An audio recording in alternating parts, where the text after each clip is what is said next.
20 मे रोजी होणाऱ्या सकल मातंग समाज आरक्षण उपवर्गीकरण आंदोलनाच्या पार्श्वभूमीवर अशोकनगर येथे समाजामध्ये जोरदार जनजागृती मोहीम राबवली आली।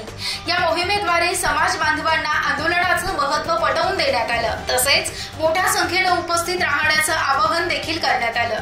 प्रबोधन सभा, व्याख्याने आणि संवाद या सत्रांमध्ये समाजात आरक्षण उपवर्गीकरणाबाबतची माहिती पोहोचविण्यात आली। अनेक ठिकाणी बॅनर, पोस्टर आणि सोशल मीडियाद्वारे देखील प्रचार करण्यात आला। यावेळी उपस्थित पदाधिकाऱ्यांनी आम्ही 20 तारखेला येणारच आहोत आणि तुम्हीही यावं असं ठाम आश्वासन दिलं। सकल मातंग समाज महाराष्ट्र राज्य यांच्या वतीनं आयोजित या आंदोलनामध्ये हजारोंच्या संख्येनं समाज बांधव सहभागी होणार असून शासनाच्या निदर्शनास आपली मागणी आणण्यासाठी हे आंदोलक निर्णायक ठरणार आहे।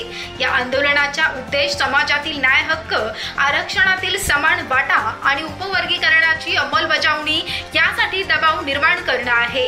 युवक, युवती आणि महिला, वरिष्ठ नागरिक सुद्धा या आंदोलनामध्ये सक्रियपणे सहभागी होणार आहेत।